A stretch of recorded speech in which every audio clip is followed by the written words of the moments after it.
चीज बोल दिया था कि ज्योमेट्रिकल आइसोमरिज्म का जो केस है वो तो हम लोग ऑलरेडी डिस्कस कर चुके हैं। बस नंबर ऑफ स्टीरियो आइसोमर्स में वही ज्योमेट्रिकल आइसोमर का केस डबल डबल होता चला जाएगा, मतलब जितने ज्योमेट्रिकल आइसोमर है उसी का डबल कर दो, मतलब एग्जैक्टली बस ये देखना पड़ेगा कि कंपाउंड में ऑप्टिकल एक्टिविटी है कि नहीं है।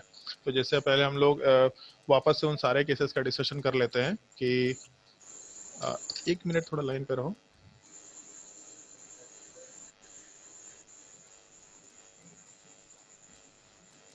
हाँ, तो जैसे उसमें हम लोग ये कंसिडर करके चल रहे थे कि sp3 हाइब्रिडाइजेशन है, या फिर मान लो कि उसके आगे हम लोग के पास dsp2 हाइब्रिडाइजेशन है, या फिर मान लो क्या बोलते हैं कि हम लोग के पास ये ट्राइगोनल बाइपिरामिडल स्ट्रक्चर वाला पार्ट है।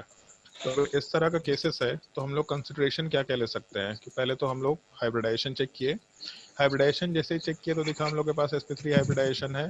तो ये बड़ा सिंपल सा केस है, sp3 हाइब्रिडाइजेशन से सिंपल कुछ हो ही नहीं सकता, क्योंकि बचपन से एक चीज पढ़ते आ रहा है, तुम लोग को शायद याद होगा ऑप्टिकल एक्टिविटी का कंडीशन क्या होता है।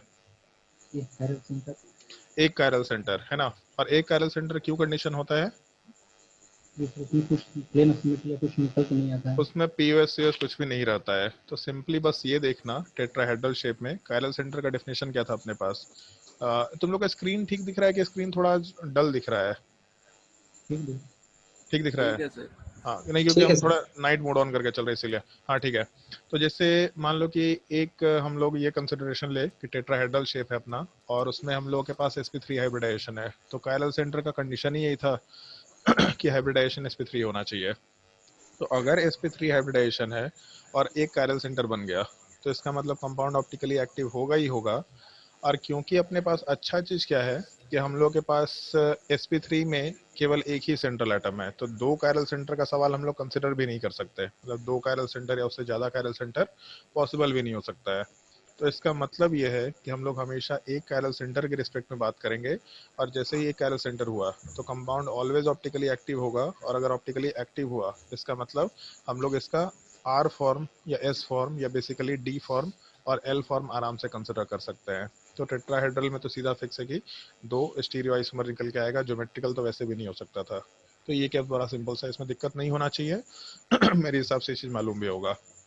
स्क्वायर प्लानर स्ट्रक्चर है, तो स्क्वायर प्लानर स्ट्रक्चर में क्या होगा, तो हमेशा molecular plane of symmetry normally exist करेगा ही करेगा। तो अगर molecular plane of symmetry exist करेगा मतलब कंपाउंड ऑप्टिकली इनएक्टिव आराम से कंसिडर किया जा सकता है, compound optically active sorry inactive निकल के आ जाएगा। मेन पार्ट कहाँ से शुरू होता है, तो मेन पार्ट अपना शुरू होता है जब हम लोग sp3d2 हाइब्रिडाइजेशन या फिर d2sp3 हाइब्रिडाइजेशन कंसिडर करते हुए चलते हैं। तो अगर मान लो कि sp3d2 हाइब्रिडाइजेशन कंसिडर करते हैं या फिर d2sp3 हाइब्रिडाइजेशन कंसिडर करते हैं, तो जैसे हम इसमें सारी पॉसिबिलिटी, अरे खा पी करके आकर इधर डकार मत मारा कर हम लोग सारी पॉसिबिलिटी से कंसिडर करते चलते हैं। जैसे मान लो कि यहाँ पे कंसिडरेशन लेके चले कि हम लोग का स्क्वायर बाई पिरामिडल स्ट्रक्चर है, ठीक है। तो स्क्वायर बाई पिरामिडल स्ट्रक्चर का मतलब है कि यहाँ पे एक सेंट्रल एटम होगा, सेंट्रल एटम के अलावा यहाँ वाले पार्ट पे हम लोग के पास ऐसा कुछ स्ट्रक्चर एक ट्रायंगल का, दूसरा ऐसा रहेगा, और इसी ट्रायंगल के ऊपर इसी प्लेन में बाहर के साइड, मान लो जैसे तुम्हारा फोन का स्क्रीन है, तो फोन के स्क्रीन के परपेंडिकुलरली बाहर एक बॉन्ड होना चाहिए और परपेंडिकुलरली अंदर भी एक बॉन्ड होना चाहिए, ऐसा कंसिडर कर सकते हैं। बहुत सारी पॉसिबिलिटीज निकल के आ सकती है। अगर यहाँ पे एक प्लेन रखे तो इस केस में सेंट्रल एटम, जो एटम परपेंडिकुलरली बाहर है और जो एटम, एक काम करते हैं जैसे हम लोग उसको ऐसा यूज करते हैं ना, जो क्रॉस और डॉट होता है जो तुम्हारे इसमें आता है, क्या बोलते हैं तेरा मैग्नेटिक फील्ड में नेगेटिव या आता है। फिजिक्स में। हाँ, तो यहाँ पे जैसे क्रॉस हो गया तो क्रॉस मतलब प्लेन के अंदर चला गया, उसके अलावा हम दूसरा कलर ग्रीन यूज कर लेते हैं, बार बार यही कलर यूज करेंगे। ग्रीन वाला जो पार्ट है वो प्लेन में बाहर की तरफ आ गया, तो ये तीनों के तीनों इस प्लेन में कट जाएगा आराम से। तो इस केस में अगर तीनों इस प्लेन में कट गया तो ये प्लेन ऑफ सिमेट्री आराम से बनाया जा सकता है। बस इधर साइड का पार्ट और राइट साइड का पार्ट सिमेट्रिकल होना चाहिए, ये दोनों पार्ट सिमेट्रिकल होने चाहिए। सिमिलर टाइप से यहाँ से भी एक प्लेन ऑफ सिमेट्री कंसिडर कर सकते हैं, तो उसमें भी ये दोनों ये सॉरी ये तीनों के तीनों एटम्स कट जाएंगे, ऐसा आराम से मेंशन कर सकते हैं। उसके अलावा क्या कंसिडर कर सकते हैं, तो जैसे तो बीच से एटम्स को कट ना करना था, ताकि मतलब बॉन्ड्स वाले पार्ट कट हो रहे हैं, एक्चुअली बॉन्ड भी नहीं है बट जो लिगेंड्स को ज्वाइन करने वाला एट लाइन है, जैसे लिगेंड एक इधर हो गया एक नीचे हो गया, इसको ज्वाइन करने वाला लाइन, इसको कट कर दिया आपस में, तो ये एक पॉसिबिलिटी हो सकता था। सिमिलर टाइप से यहाँ से एक प्लेन कंसिडर कर सकते थे, तो ये एटम कटा ग्रीन वाला, और क्रॉस वाला एटम भी कटा, सेंट्रल एटम भी कटा, उसके अलावा एक लिगेंड इधर का और इधर का भी लिगेंड कट गया। तो ये पार्ट और ये पार्ट प्लेन ऑफ सिमेट्री में निकल के आना चाहिए। उसके अलावा इधर का भी पार्ट प्लेन ऑफ सिमेट्री में आराम से कंसिडर कर सकते हैं। तो उस केस में ये सारे एटम कटे, ये दोनों कॉर्नर एटम कटे, ये पार्ट प्लेन ऑफ सिमेट्री में निकल के आना चाहिए। तो अगर हम लोग नॉर्मल प्लेन ऑफ सिमेट्री की बात करना शुरू करें तो क्या क्या प्लेन ऑफ सिमेट्री हो सकता है? तो एक प्लेन ऑफ सिमेट्री इधर हो गया, एक क्रॉस लिगेंड, दूसरा इधर से क्रॉस लिगेंड। उसके अलावा यहाँ से दो पार्ट आराम से कंसिडर किया जा सकता है। तो एक तो ये अपना प्लेन ऑफ सिमेट्री हो सकता है जो कि 4 दिख रहा है, आराम से 4 के लिए कंसिडर कर सकते हैं। उसके अलावा एक ये भी तो कंसिडरेशन ले सकते हैं हम लोग, जैसे मान लो कि हम लोग का ये डायग्राम है और इस डायग्राम वाले पार्ट में हम लोग ऐसा मेंशन करके चले कि यहाँ पे प्लेन के ऊपर और प्लेन के नीचे अपने पास एटम है। तो इस केस में हम लोग इसके प्लेन को भी तो प्लेन ऑफ सिमेट्री बना सकते हैं। तो पूरा का पूरा स्क्वायर प्लेन ही प्लेन ऑफ सिमेट्री हो गया। तो उस केस में यहाँ से अगर हम लोग यहाँ वाले पार्ट को मिरर इमेज बना के चले तो भी अपना प्लेन ऑफ सिमेट्री वाला पार्ट आराम से निकल के आ सकता है, कोई दिक्कत नहीं होना चाहिए। बट तुम लोगों को ध्यान होगा कि हम लोग जैसे जब स्क्वायर्स की बात करते हैं, जैसे मान लो ये स्क्वायर है, तो एक्चुअल में एक स्क्वायर बाय पिरामिडल शेप में, मतलब ये हम लोग का स्क्वायर बाय पिरामिडल शेप वाला पार्ट है। तो स्क्वायर बाय पिरामिडल शेप वाले पार्ट में हम लोग के पास केवल एक स्क्वायर नहीं होता, हम लोग के पास सब तरफ से स्क्वायर बन सकते हैं। मतलब यहाँ से इसको ज्वाइन किया, यहाँ से इसको ज्वाइन किया, अरे shit, हाँ, अगर हम लोग यहाँ से इस वाले पार्ट को ज्वाइन करके चले, यहाँ से इसको ज्वाइन करें, यहाँ से इसको ज्वाइन करें, तो भी एक स्क्वायर निकल के आता है। तो अगर यहाँ पे एक स्क्वायर निकल के आया तो बेसिकली एक स्क्वायर वाले पार्ट में जो एडजेसेंट लिगेंड्स है, उन लिगेंड्स वाले पार्ट को भी हम लोग बीच से कट कर सकते थे। मतलब बेसिकली यहाँ से अगर हम लोग एक प्लेन कंसिडर करें, मतलब ये मिड पॉइंट और नीचे का एक मिड पॉइंट, यहाँ के अलॉन्ग अगर हम लोग प्लेन कंसिडर करें तो भी एक प्लेन होगा। तो एक चीज़ देखो, जब हम लोग दो लिगेंड्स के बॉन्ड और उसके अपोजिट के दो लिगेंड के बॉन्ड के मतलब लाइन को ज्वाइनिंग करने वाले पार्ट को जब कट करते हैं तो ये बीच वाले तीनों पार्ट वैसे भी खत्म हो जाते हैं। तो जब हम लोग यहाँ से एक लाइन नीचे वाले पार्ट के लिए कंसिडर करेंगे तो ये एटम और ये एटम और सेंट्रल एटम उसी प्लेन में कट जाएगा। देखने में इमेजिनेशन करना थोड़ा मुश्किल चीज़ है, लेकिन एक्चुअल में वो पार्ट आराम से कट जाएगा। ऐसा हम लोग आराम से कंसिडर करते हुए काम कर सकता है। उसके अलावा क्या पॉसिबिलिटी है? तो यहाँ से जैसे इसको दूसरे कलर से रिप्रेजेंट कर देते हैं व्हाइट वाले से, यहाँ से सेंटर और यहाँ अपोजिट सेंटर इसको ज्वाइन कर दिया तो भी उसके इसमें ये पार्ट और ये पार्ट उसमें आराम से कट जाएगा। तो ये भी एक पॉसिबिलिटी हो सकता है। और क्या हम लोग कर सकते थे? तो जैसे एक चीज़ दिख गया कि ये जो हम लोग का हॉरिजॉन्टल वाला पार्ट था, जब इसको प्लानर स्ट्रक्चर में हम लोग लेकर के चले, हॉरिजॉन्टल वाले पार्ट में एक प्लानर स्ट्रक्चर लेकर के जब चल रहे थे, तो यहाँ से एक प्लेन दो प्लेन दिखा था। मतलब ये जो स्क्वायर है इसमें दो प्लेन है, ठीक है। तो सिमिलर टाइप से इस स्क्वायर में भी दो प्लेन आया, तो हम लोग एक और भी तो स्क्वायर बना सकते हैं ना यहाँ पे। देखिए ये भी तो स्क्वायर की पॉसिबिलिटी है। तो मान लो कि हम लोग स्क्वायर बाय पिरामिडल स्ट्रक्चर लेके चल रहे हैं, तो इसको ज्वाइन करके हम लोग प्लेन बना रहे थे, तो उसके जगह पे हम लोग इसको ज्वाइन करके प्लेन बना लेते हैं। ये वाले पॉइंट को एक मिनट, ठीक है। तो यहाँ से इसको ज्वाइन किया, उसके अलावा यहाँ से इसको ज्वाइन किया, इसको ज्वाइन किया और फिर इसको ज्वाइन किया, तो ये भी एक स्क्वायर प्लेन बना सकते हैं। तो अगर यहाँ से स्क्वायर प्लेन बनाएंगे तो क्या होगा? तो यहाँ से इस पॉइंट को कंसिडर करके जब डायग्राम ड्रॉ करेंगे तो ये कटेगा, ये भी कटेगा, ये भी कटेगा। उसके अलावा क्या है? तो फिर से यहाँ का मिड पॉइंट और यहाँ का मिड पॉइंट, तो ये कटेगा, ये कटेगा, सेंट्रल एटम उससे लाइन क्रॉस करते वक्त कटेगा ही कटेगा। सॉरी, ये नहीं, ये कटेगा, ये वाला कुछ गड़बड़ किए थे क्या? नहीं, मिरर इमेज तो ठीक था। अगर इधर से कट करते हैं तो ये दोनों मिरर में जाएगा, दोनों में एक ही चीज कट रहा है बार बार। नहीं ठीक है, हम गलती कर दिए थे, ठीक है। जैसे यहाँ पे ये जो पॉइंट है, अगर यहाँ से हम लोग लाइन एक ड्रॉ करें तो इसका मतलब ये पार्ट इसका मिरर इमेज होगा, ये पार्ट इसका मिरर इमेज होगा, तो ये पूरा का पूरा पार्ट प्लेन में कट जाएगा। अगर यहाँ से कंसिडरेशन ले डायग्राम का, तो इस केस में जब यहाँ से लाइन क्रॉस करेंगे तो ये पार्ट इसका मिरर इमेज होगा, ये पार्ट इसका मिरर इमेज होगा, तो भी यही एटम्स आराम से कट जाएंगे। तो टोटल क्या पॉसिबिलिटी है? तो एक स्क्वायर बन सकता था हॉरिजॉन्टल, दूसरा स्क्वायर बन सकता था वर्टिकल, तीसरा एक और स्क्वायर बन सकता था वर्टिकल। तो दो हॉरिजॉन्टल में, दो इस वर्टिकल वाले पार्ट में और तीसरा इधर के वर्टिकल वाले पार्ट में बन गया। मतलब दो दो चार दो छह प्लेन तो ये हो सकता है। उसके अलावा क्या है? तो उसके अलावा यहाँ से एक स्क्वायर कंसिडर कर रहे हैं, ठीक है। तो बेसिकली अगर ढंग से देखो तो ये स्क्वायर का पार्ट खुद होगा। जैसे ये जो प्लेन लेके चले हैं जिसको मार्क कर रहे हैं, तो ये कॉर्नर एटम उसमें गया, इधर का कॉर्नर एटम गया, ऊपर का एटम गया, नीचे का एटम गया और सेंटर एटम गया।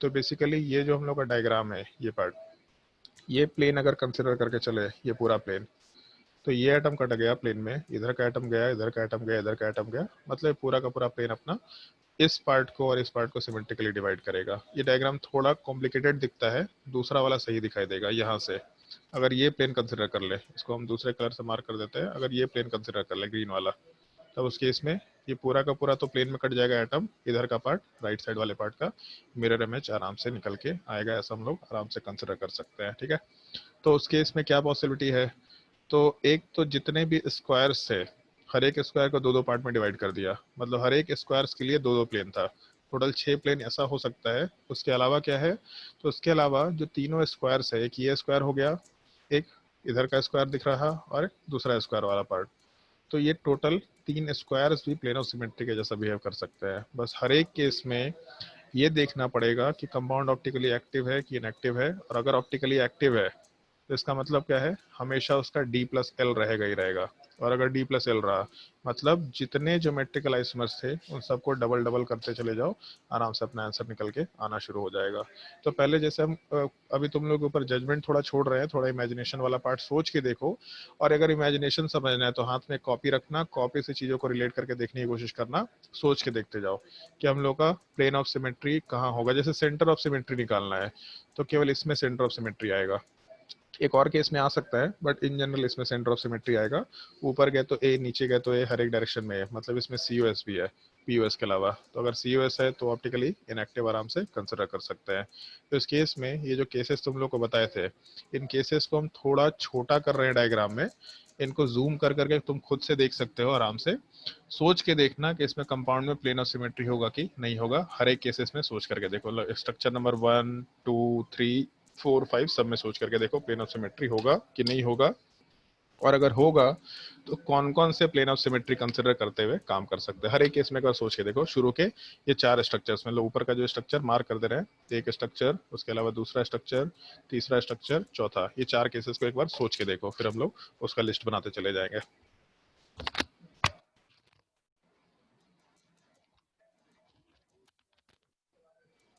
एक बार सोच के देखो, फिर हम लोग डिस्कशन शुरू करते हैं।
सर हो गया सर।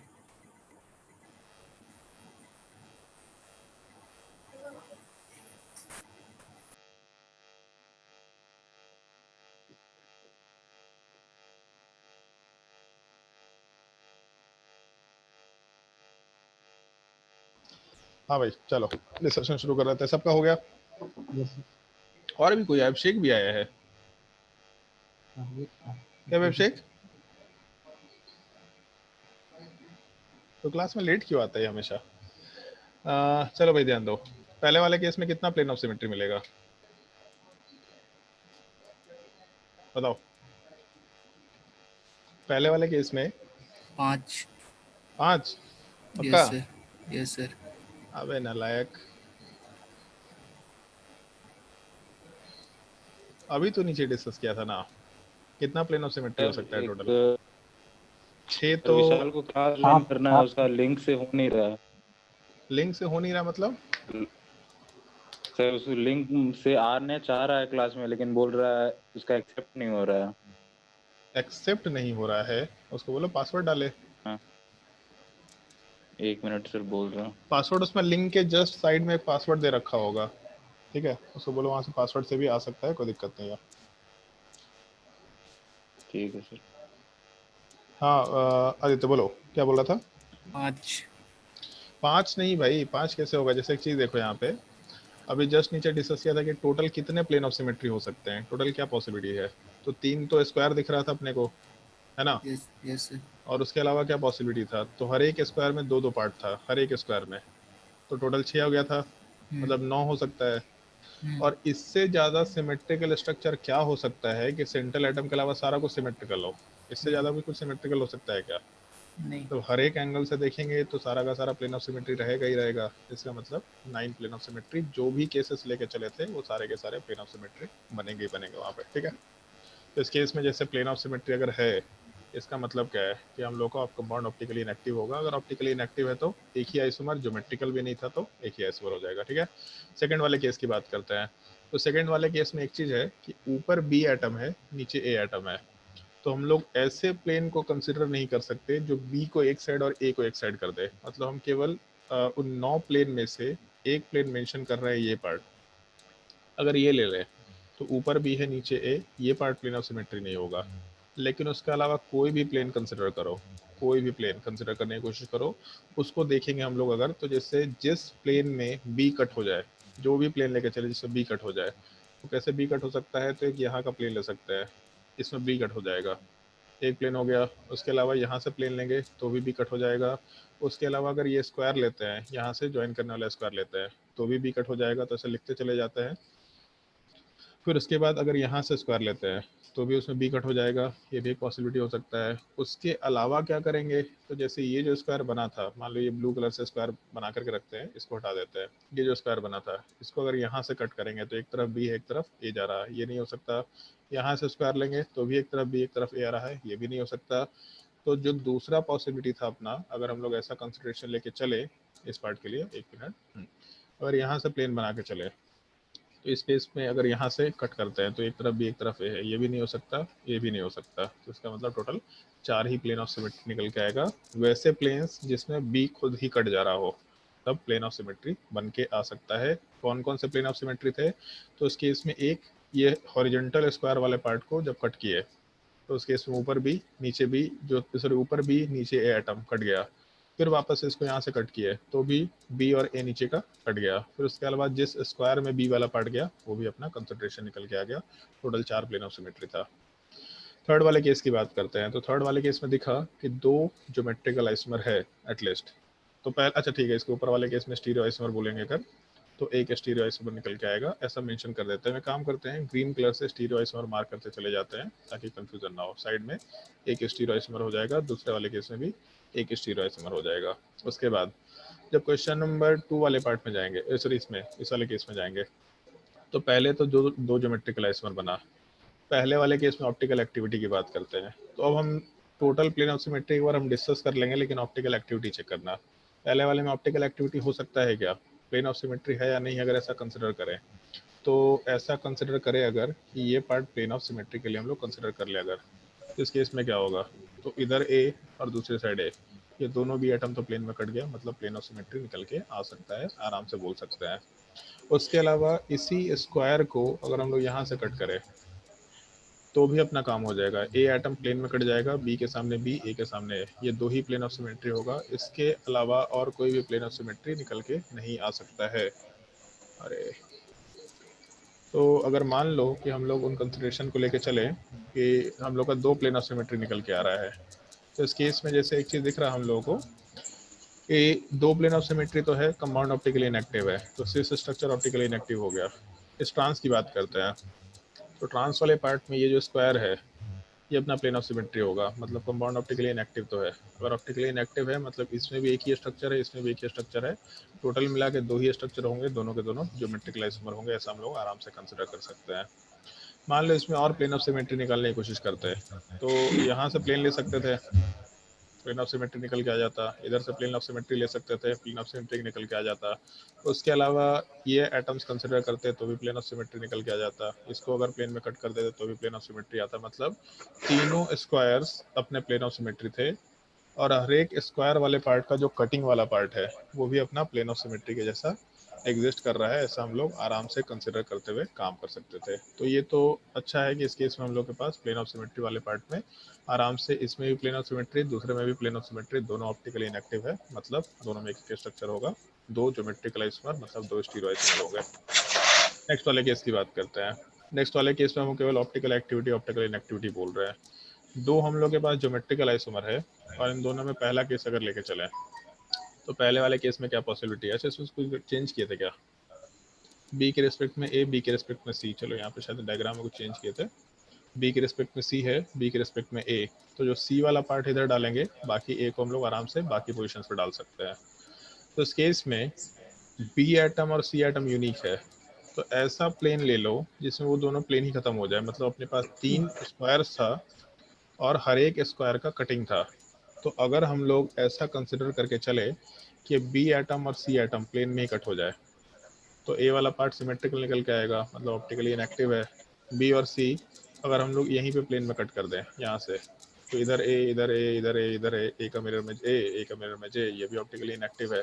तो इस केस में भी हम लोग के पास आइसोमर वाले पार्ट में पहले में एक स्ट्रक्चर, दूसरे में एक स्ट्रक्चर, मतलब ओवरऑल दो स्ट्रक्चर, कोई ऑप्टिकल आइसोमर निकल के नहीं आएगा, ये भी केस कंसिडर नहीं कर सकते। MA3B3 लेके चले, तो इस केस में ये अपना प्लेन ऑफ सिमेट्री निकल के आ रहा है, आराम से दिख रहा है, ऊपर प्लेन ऑफ सिमेट्री, नीचे प्लेन ऑफ सिमेट्री वाला पार्ट है, तो इसका मतलब आराम से यहाँ पे ए का आइसोमर कंसिडर कर सकते हैं। दूसरी पॉसिबिलिटी, ए के रिस्पेक्ट में बी अपोजिट है, तो इसमें बहुत सारे प्लेन ऑफ सिमेट्री निकाल के देख सकते हैं हम लोग, बट अगर हम लोग सारे के सारे बी एटम को एक प्लेन में कट कर दें या सारे के सारे ए एटम को एक प्लेन में कट कर दें तो अपना काम हो जाएगा। इसमें सारा बी एटम कट हो जा रहा है, मतलब अपना प्लेन ऑफ सिमेट्री हो सकता है ए के रिस्पेक्ट में ए। तो उसके अलावा क्या हो सकता है, तो उसके अलावा हम लोग बैक ऑप्शन कहाँ से होता है भाई, हाँ, उसके अलावा हम लोग ये कंसिडरेशन लेके चल सकते हैं कि अगर मान लो हम लोग का प्लेन वाला पार्ट यहाँ से हो, ए से ए, यहाँ से बी ए, तो ये बी वाले पार्ट का मिरर इमेज ये निकल के आएगा, बट कंपाउंड ऑप्टिकली इनएक्टिव है, इसका मतलब एक आइसोमर होगा। तो इन दोनों केसेस को अगर मिला के चले तो भी दो ही आइसोमर आ रहा है, दोनों केवल geometrical isomer, no optical isomer consider करते हुए काम कर सकते हैं। उसके बाद वाले केस में MA3B2C, तो कंपाउंड में जो छोटे एटम्स है उसको प्लेन में कट करके हटाने की कोशिश करो। अगर छोटे एटम्स को प्लेन में कट करके हटाने की कोशिश करेंगे तो ये चारों को प्लेन में कंसिडर कर लो आराम से, ए का मिरर में ए, कंपाउंड ऑप्टिकली इनएक्टिव है। दूसरे वाले केस की बात करें तो ये चारों को प्लेन बना सकते हैं, एक रिस्पेक्ट में ये भी ऑप्टिकली इनएक्टिव है, इसका मतलब इस केस में भी कोई स्टीरियो आइसोमर नहीं आ रहा, केवल दो ज्योमेट्रिकल आइसोमर होंगे। और आगे बढ़ रहे हैं, उसके आगे वाले केस में, नेक्स्ट वाले केस को कंसिडर करके देखो प्लेन ऑफ सिमेट्री होगा या नहीं होगा, एक बार सोचो, फिर उसके बाद हम डिस्कस करेंगे, ठीक है। ये देखो पहला केस, दूसरा केस, तीसरा केस, सोच के देखो, हाँ पहला, दूसरा, तीसरा, चौथा, चारों सोच के देखो।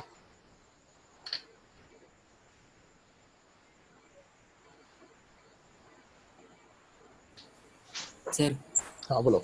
Sir total 9 plane of symmetry कैसे होगा समझ में नहीं आया सर। एक बार बता देते हैं, जैसे फिर से हम इसका सारा डायग्राम मेंशन कर रहे हैं, फिर से कंट्रोल ऊपर नीचे कैसे आने लग गया।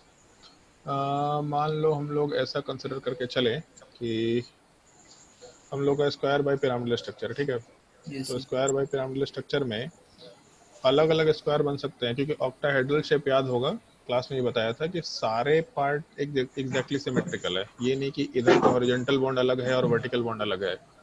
स्क्वायर बाय पिरामिडल में कोई एक्सियल इक्वेटोरियल बॉन्ड नहीं होता, सारे बॉन्ड सेम होते हैं, सारे बॉन्ड, ठीक है।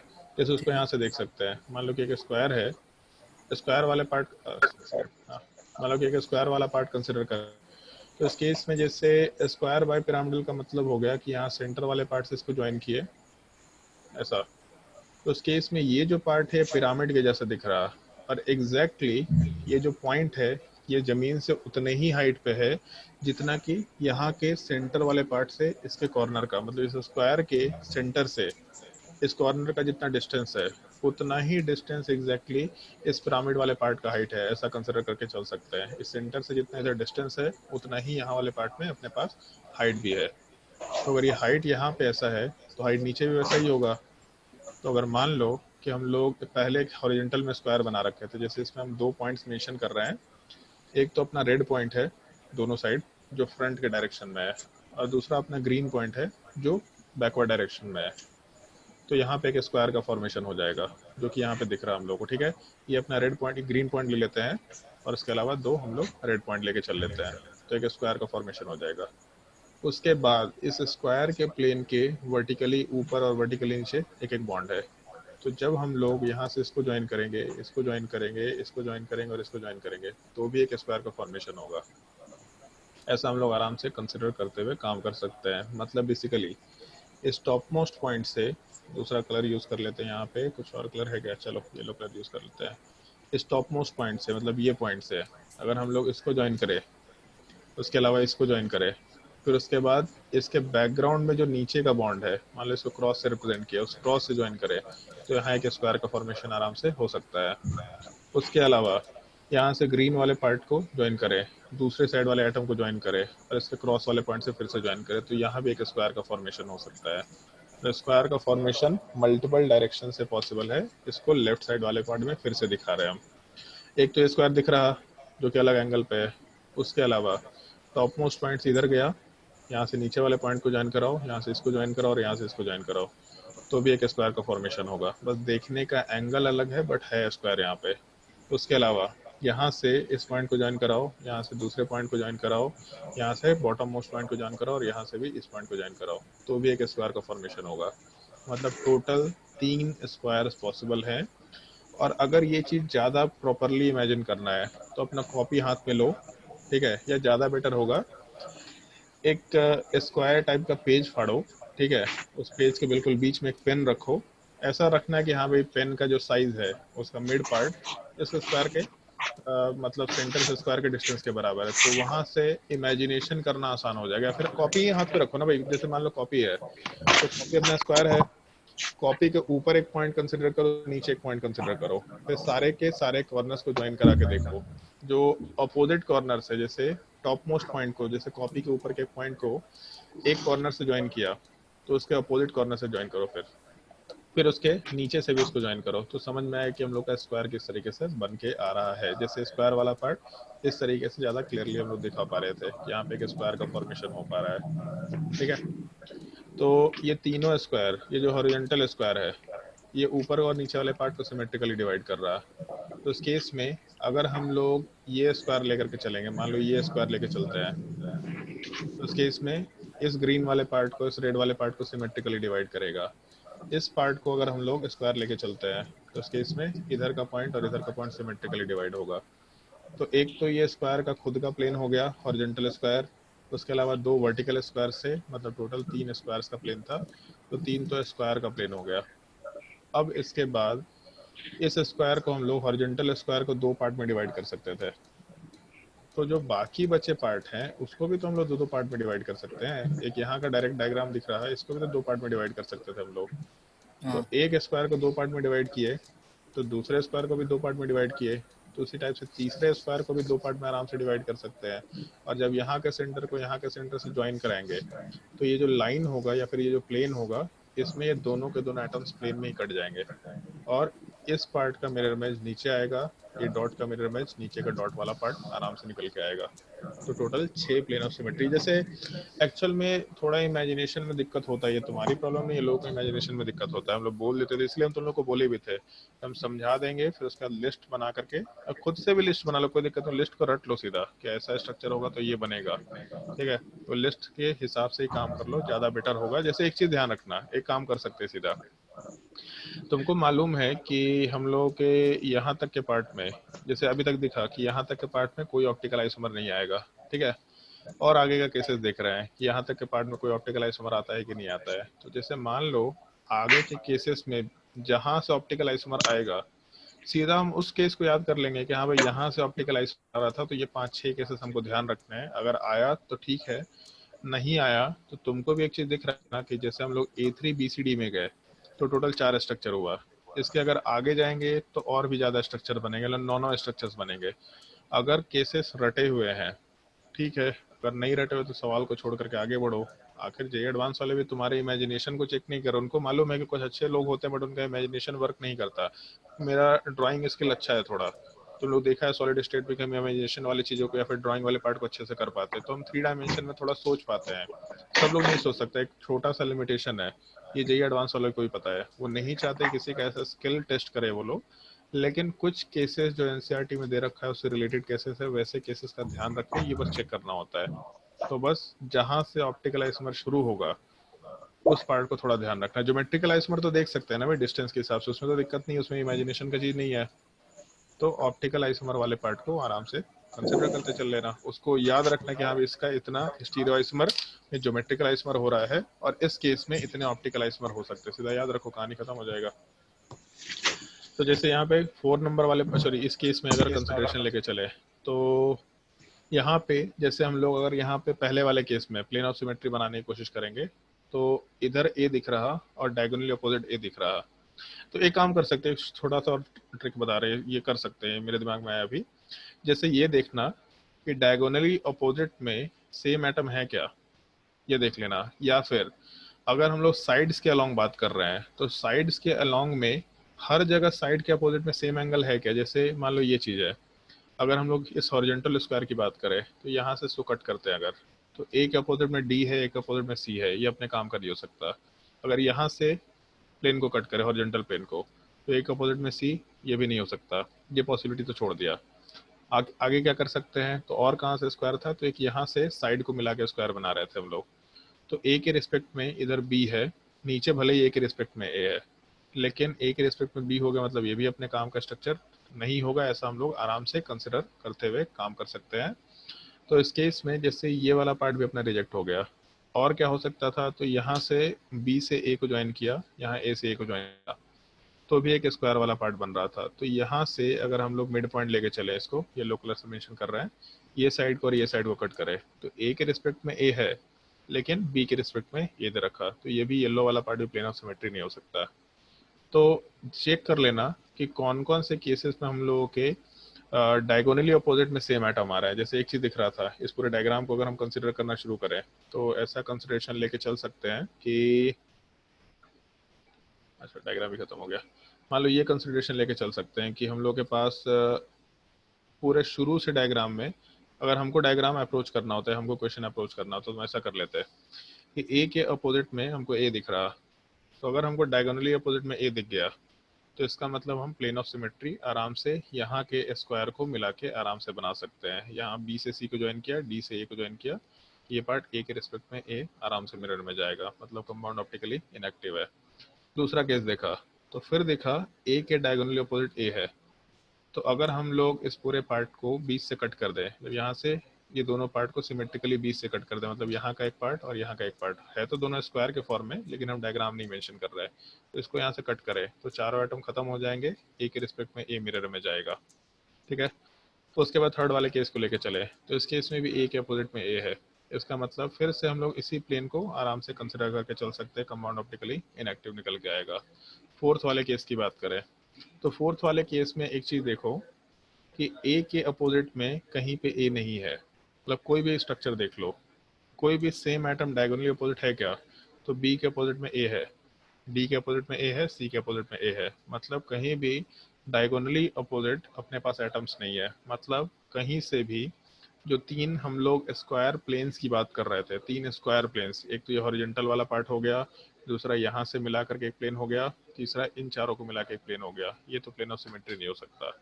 अब क्या कर सकते हैं, तो साइड्स को सिमेट्रिकली डिवाइड करो। तो साइड कहाँ कहाँ पे है, तो एक तो डी और ए का साइड दिख रहा, एक्चुअल में कुछ साइड होता नहीं है, हम लोग बना देते हैं केवल। तो डी के रिस्पेक्ट में ए दिख रहा है, इसको हाफ से कट करेंगे तो प्लेन ऑफ सिमेट्री आएगा नहीं। डी के रिस्पेक्ट में सी दिख रहा, इसको प्लेन में हाफ से कट करेंगे, ये भी नहीं आएगा। तो ये हॉरिजॉन्टल प्लेन को कट करने का कोई लॉजिक नहीं है, ये तो नहीं हो सकता। फिर क्या कर सकते हैं, तो यहाँ से इन दोनों को मिला करके एक साइड बना सकते हैं, मतलब ए से ए को मिला के एक साइड बनाए। तो फिर उस केस में डी से बी को मिला के साइड बनाना पड़ेगा। यहाँ से कट करेंगे तो भी प्लेन ऑफ सिमेट्री नहीं आ पाएगा, तो अपने काम का नहीं रहा। अब क्या कर सकते हैं, तो यहाँ से इसको ज्वाइन करते हैं। जब इसको ज्वाइन करेंगे तो इस केस में बी के रिस्पेक्ट में ए, ये भी प्लेन ऑफ सिमेट्री में बिल्कुल नहीं आ सकता। और क्या कर सकते हैं, तो बी के रिस्पेक्ट में यहाँ से इसको ज्वाइन किया तो इसके पैरेलल वाले पार्ट को ज्वाइन करना पड़ेगा, यहाँ पे भी प्लेन ऑफ सिमेट्री बिल्कुल नहीं आ सकता। तो इसका मतलब यहाँ से कहीं भी प्लेन ऑफ सिमेट्री नहीं आ रहा, कंपाउंड ऑप्टिकली एक्टिव होगा ही होगा। अगर नहीं समझ में आया है तो इसको फिर से हम एक्सप्लेन कर देंगे, एक बार बता देना, सारे के सारे पार्ट को हम एक एक करके एक्सप्लेन कर देंगे। बताओ भाई। सॉरी, यहाँ प्लेन ऑफ सिमेट्री नहीं आ रहा ना, ऑप्टिकली एक्टिव हो जाएगा कंपाउंड, ऑप्टिकली एक्टिव। अगर नहीं समझ में आया है तो बता दो। हेलो,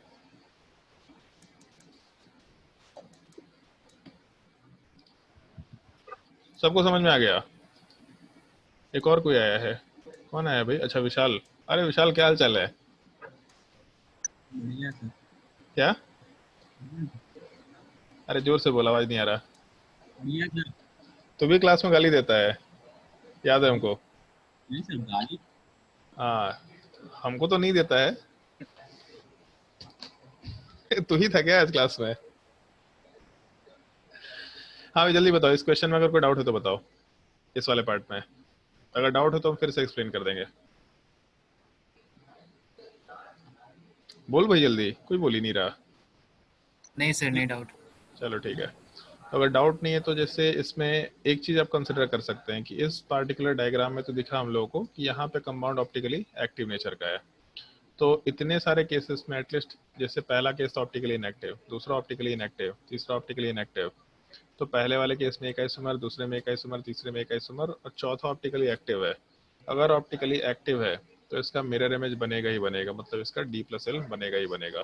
तो यहाँ से इस पार्टिकुलर केस में Ma3BCD अगर लेके चले, तब उस केस में हम लोग के पास ऑप्टिकल एक्टिविटी वाला पार्ट शुरू होता है। तो तीन ऑप्टिकली इनएक्टिव आइसोमर है और एक ऑप्टिकली एक्टिव है। अगर ऑप्टिकली एक्टिव है इसका मतलब D+L होगा, तो टोटल यहाँ पे 2 आइसोमर आएंगे। तो टोटल मिलाकर के हम लोग आराम से 5 आइसोमर की बात कर सकते हैं। तो इस केस में 5 आइसोमर निकल के आराम से आ सकता है।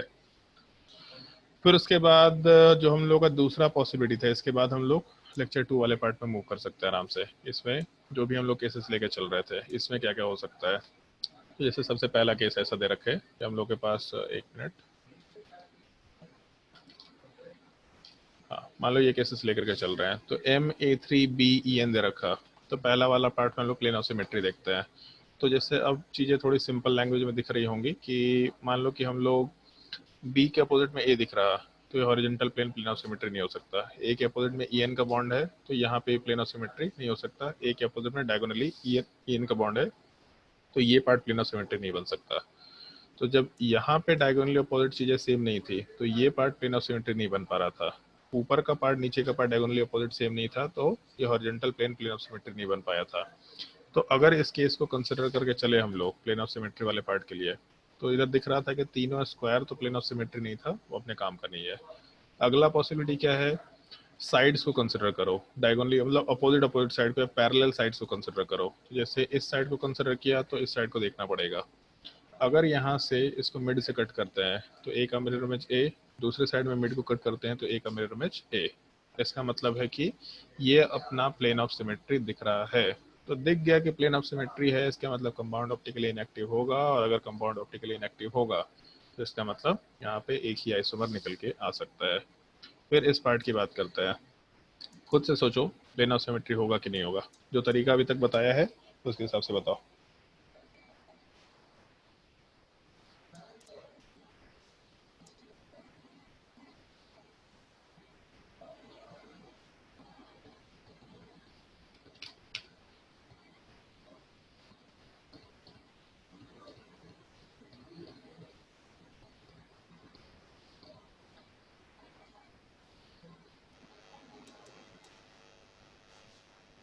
होगा सर। होगा सर। प्लेन ऑफ सिमेट्री होगा। Yes sir. समझ में आ गया होगा कि ए के डायगोनली अपोजिट में ए दिख रहा है, तो डेफिनेटली इस पार्ट को हम लोग यहाँ के स्क्वायर वाले पार्ट के प्लेन से कट करके आराम से काम कर सकते हैं। बी और ए प्लेन में कट जाएगा, ई एन प्लेन में कट जाएगा। कंपाउंड ऑप्टिकली इनएक्टिव है, तो दोनों ऑप्टिकली इनएक्टिव है, इसका मतलब दोनों में एक एक आइसोमर आएगा, केवल 2 stereoisomer with no optical isomer consider किया जा सकता है। फिर उसके बाद MA2 B2 C2 अगर कंसिडर करके चले तो इस केस में जैसे सबसे पहला वाला पार्ट है ये ऑप्टिकली एक्टिव होगा कि इनएक्टिव होगा? इनएक्टिव। इसमें तो साफ साफ दिख रहा है कि ए के अपोजिट में ए है, सी के अपोजिट में सी है, बी के अपोजिट में बी है। हर तरफ से तीनों जो स्क्वायर था तीनों प्लेन ऑफ सिमेट्री निकल के आएगा। इनफैक्ट एक चीज देखो, सेंटर ऑफ सिमेट्री है, सेंटर ऑफ सिमेट्री भी है यहाँ पे। ए ऊपर जाने पे ए, नीचे जाने पे A, C C B B, मतलब centre of symmetry plane of symmetry दोनों है ऑप्टिकली इनएक्टिव।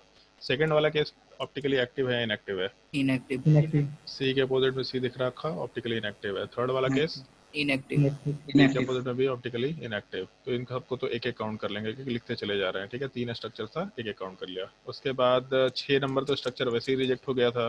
चौथा वाला पार्ट एक्टिव हो गया इनएक्टिव होगा? इनएक्टिव। इनएक्टिव। ए के अपोजिट में इनएक्टिव है, यहाँ से भी इनएक्टिविटी दिख रहा है अपने को। सी के अपोजिट में सी, बी के अपोजिट में बी, ये प्लेन को हम लोग हाफ हाफ कट के करके भी काम कर सकते हैं। तो ऑप्टिकली इनएक्टिव है, इसका मतलब ये भी एक स्ट्रक्चर काउंट हो गया। उसके बाद क्या पॉसिबिलिटी है, ये वाला पार्ट एक्टिव एक्टिव। बी के अपोजिट में बी नहीं है, सी के अपोजिट में नहीं है, तो इसमें एक चीज तो दिख रहा है कि जो स्क्वायर वाले पार्ट हो तो काम के नहीं हो सकते। दूसरा, इस साइड को कट किया तो प्लेन ऑफ सिमेट्री दिख रहा था, लेकिन इसके अपोजिट पैरेलल लाइन पे नहीं है, ये अपने काम का नहीं हो सकता। इधर ए के रिस्पेक्ट में सी, वैसे ही काम का नहीं हो सकता। दूसरा, इसको अगर साइड लेंगे तो इसको साइड लेना पड़ेगा पैरेलल लाइन, यहाँ बी के अपोजिट में ये नहीं हो सकता। और क्या साइड बना सकते हैं, तो यहाँ वाले पार्ट में एक साइड बना सकते हैं। ए के अपोजिट में सी, ये भी नहीं हो सकता। फिर यहाँ से इसको साइड बना सकते हैं, ये भी नहीं हो सकता। तो इसका मतलब कहीं से भी प्लेन ऑफ सिमेट्री की पॉसिबिलिटी निकल के नहीं आ रही है। इसमें जैसे एक चीज़ ये हो सकता था कि यहाँ से ऐसा बनाया तो इसका पैरेलल लाइन यहाँ है, तो ए के अपोजिट में ए तो है बट बी के अपोजिट में सी है, मतलब कहीं से भी प्लेन ऑफ सिमेट्री वाला पार्ट निकल के नहीं आ रहा। लो ऑप्टिकली क्या है, कहाँ पे प्लेन ऑफ सिमेट्री?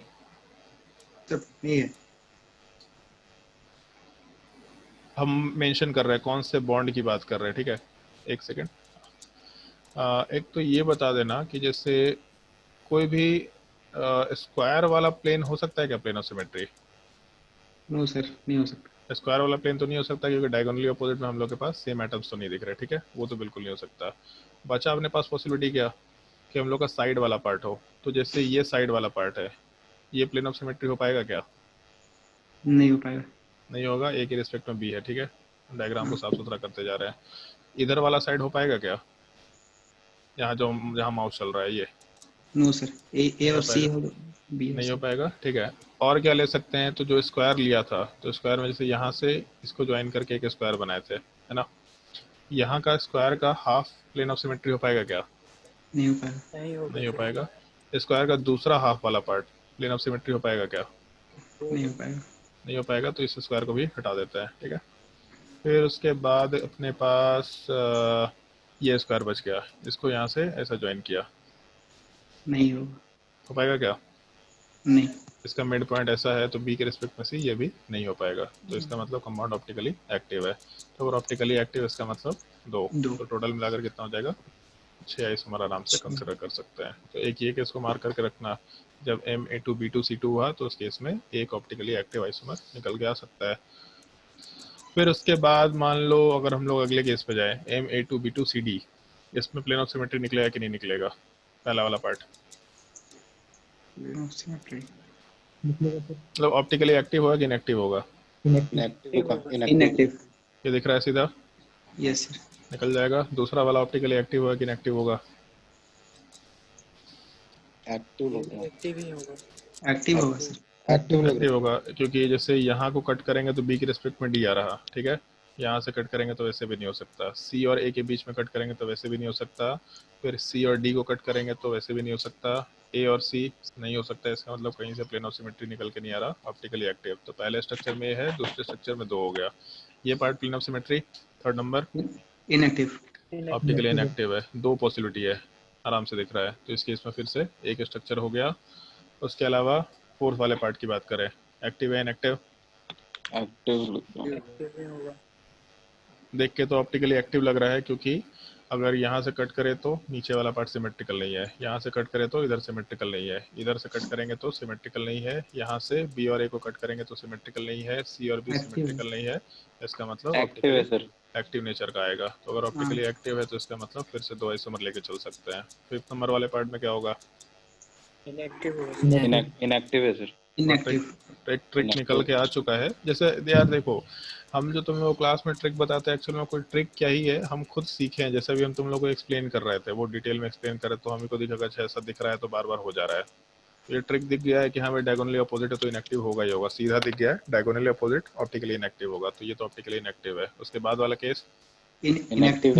यहाँ से दिख रहा है कि इसके रिस्पेक्ट में अपना काम हो जा रहा है, आराम से काम हो रहा है, ऑप्टिकली इनएक्टिव। तो लास्ट में फिर एक आइसोमर ले सकते हैं। टोटल 2 2 4 4 और 4 8 आइसोमर कंसिडर कर सकते हैं। इन 8 में से 4 पार्ट ऑप्टिकली एक्टिव नेचर का है, क्योंकि जैसे होगा क्या, स्टीरियो आइसोमर में काउंटिंग करते हैं ना, ये स्ट्रक्चर ऑप्टिकली एक्टिव है कि इनएक्टिव है, मतलब एक कंपाउंड का गिवन स्टीरियो केमिकल रिप्रेजेंटेशन जो है वो ऑप्टिकली एक्टिव है कि इनएक्टिव है। तो ये चारों के चारों पार्ट ऑप्टिकली एक्टिव नेचर के होंगे, क्योंकि जो भी ऑप्टिकली एक्टिव होगा उसका मिरर इमेज से एग्जिस्ट करेगा ही करेगा।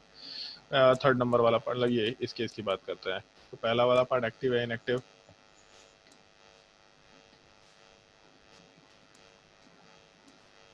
सबसे फर्स्ट वाला पार्ट एक्टिव होना चाहिए।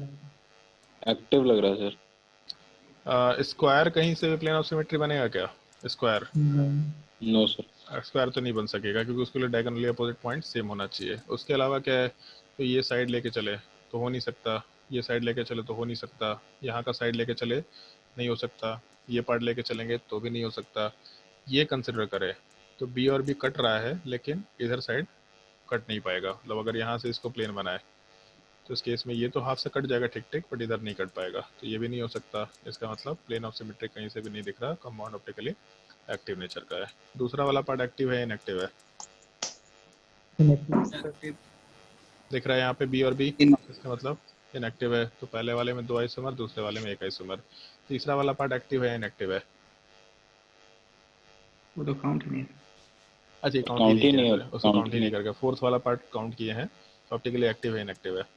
इनएक्टिव लग रहा है सर। इनएक्टिव। ऑप्टिकली एक अपोजिट में है, इसका मतलब 1 आइसोमर काउंट कर सकते हैं। टोटल 4 आइसोमर निकल के आराम से आ जाएगा। उसके बाद वाले केस में MA2BCDE पहला ऑप्टिकली एक्टिव है कि इनएक्टिव है?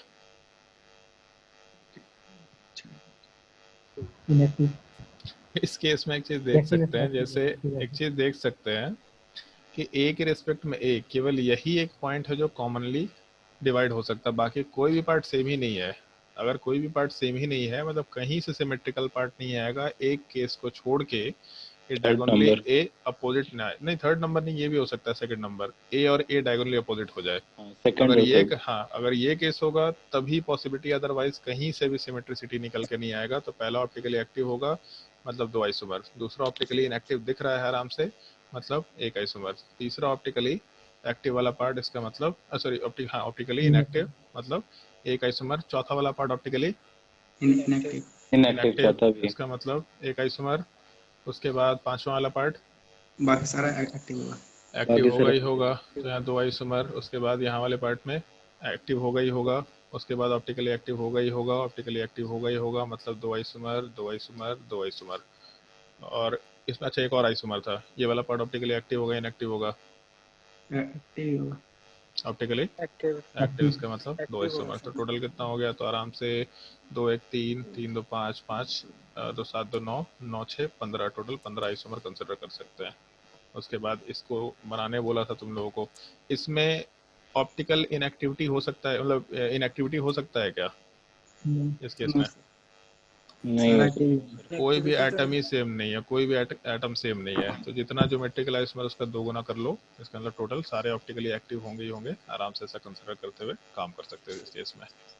फिर क्या पॉसिबिलिटी है? अच्छा हाँ, Ma2En होल्ड वाइज बताओ, ये पहला वाला ऑप्टिकली एक्टिव है कि इनएक्टिव है?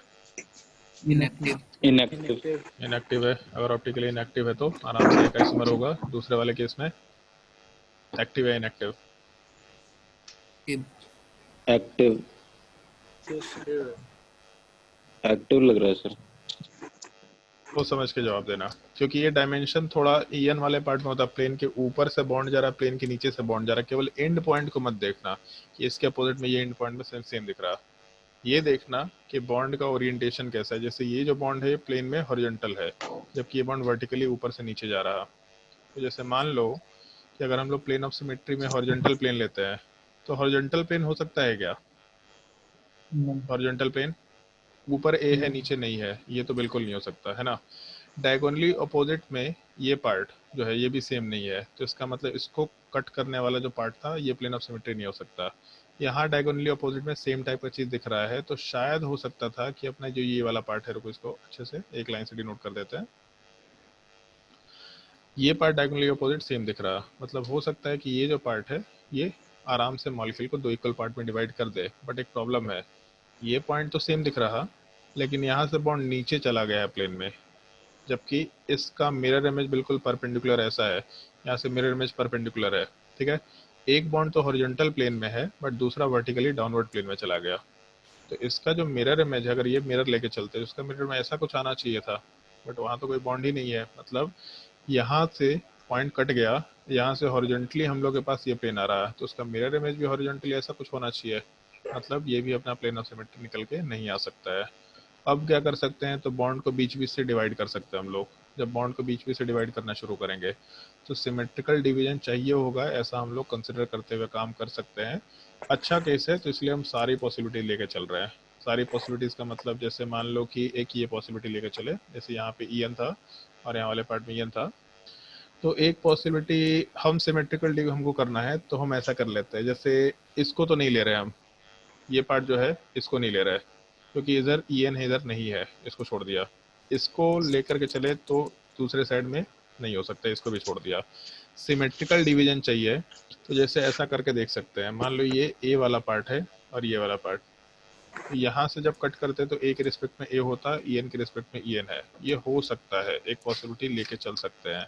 बट जब यहाँ से इसको हाफ से कट करेंगे, तो हाफ से कट करने के बाद ये जो बॉन्ड है ये प्लेन में एक तो कट हो रहा था, लेकिन बाहर के डायरेक्शन में निकल के आ रहा है। मतलब इसको कैसे इमेजिन करवाएं हम, चलिए उधर और कैसे इमेजिन करवाएं। प्लेन यहाँ से कट हो रहा है ना, ठीक है। इसको हम एक काम करते हैं, इसको दूसरे ओरिएंटेशन में बना देते हैं ताकि समझना थोड़ा आसान हो जाए। इससे इसको मान लो ऐसा कंसिडरेशन लेके चले हम। एक सेकेंड,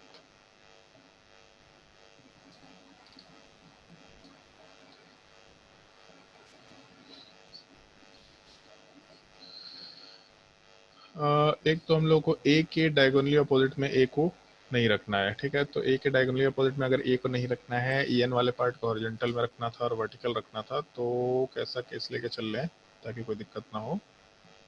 अगर पीछे के साइड लेके चले इस चीज़ को, पीछे और नीचे ए, तो इस केस में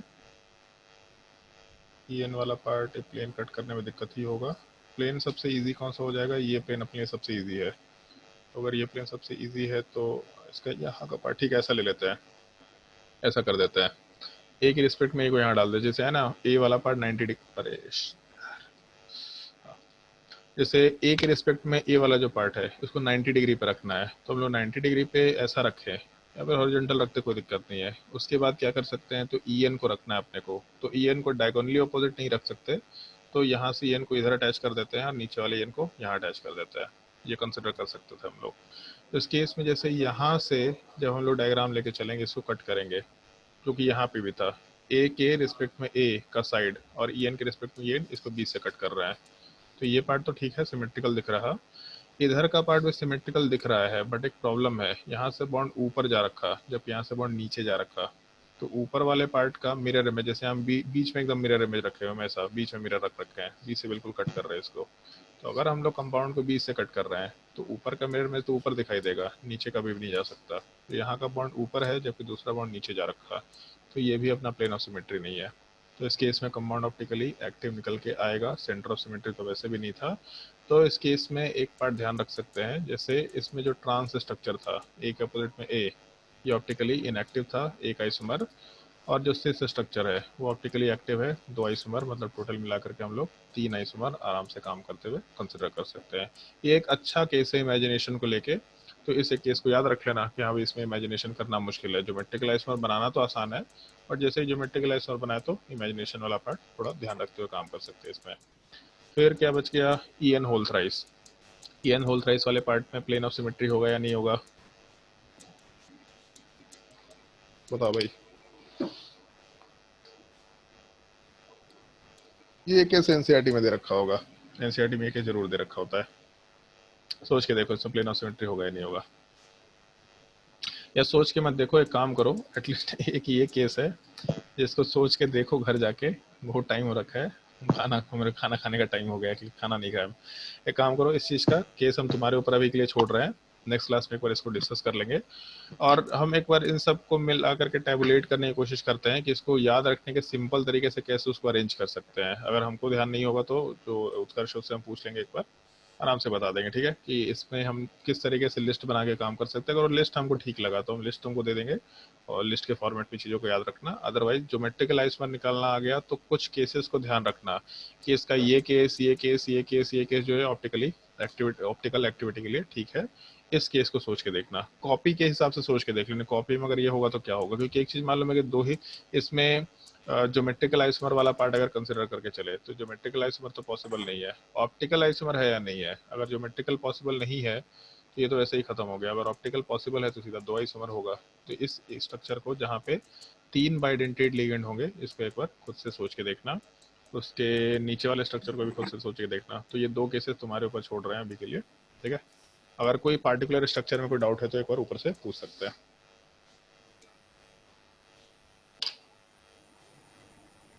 कोई भी स्ट्रक्चर में डाउट है तो पूछ सकते हैं, और अगर डाउट नहीं है तो फिर आज के लिए क्लास यहीं पे एंड करते हैं। ये वीडियो भी हम अपलोड कर देंगे, अगर किसी को डिफिकल्टी होगा तो वापस से वीडियो भी देख सकते हैं, कोई दिक्कत नहीं है, देख करके समझ सकते हैं। थोड़ा प्रैक्टिस का चीज़ है, बट जैसे एक चीज़ तो मालूम पड़ गया कि ऑप्टिकल एक्टिविटी निकालना वो तो आसानी से बता दिया तुम लोगों को, ज्योमेट्रिकल आइसोमर निकालने का तरीका भी बता दिया था। हमेशा छोटे नंबर के हिसाब से काम करो, बनाना बहुत मुश्किल काम भी नहीं है, ठीक है। अगर याद करने में दिक्कत होता है, लिस्ट अगर मिल जाता है सिंपल तो अच्छी बात है, नहीं मिल रहा तो केसेस थोड़ा बहुत याद रखे और प्रैक्टिस करने के तरीके से देख के आराम से कर सकते हैं। जैसे कुछ क्वेश्चंस ट्राई करके देखना, जो तुम्हारे बुकलेट में दे रखा है उन क्वेश्चंस को ट्राई करके देखना, जो चीज़ें बताई है, अगर उसमें कोई डिफिकल्टी होता है फिर हम लोग डिस्कशन कर लेंगे, ठीक है। ये बताओ कि तुम लोगों का जो अगला टॉपिक डिस्कशन करना है, तो हम क्लासेस थोड़ा हो सकता है सुबह के टाइम पे लगाएं, काफ़ी ज़्यादा लेट हो जाता है और बहुत सारा डाउट वगैरह हम सॉल्व नहीं कर पा रहे पिछले 3-4 दिन से, लगातार रात में डाउट क्लास दे रहे हैं, तो सुबह मेरा क्वेश्चन सॉल्व करने का मन नहीं करता है। तो अगर मान लो कि क्लासेस तुम लोग का लगाना है तो कौन कौन से टॉपिक पे लगाना है तुम लोग के, ये बता दो।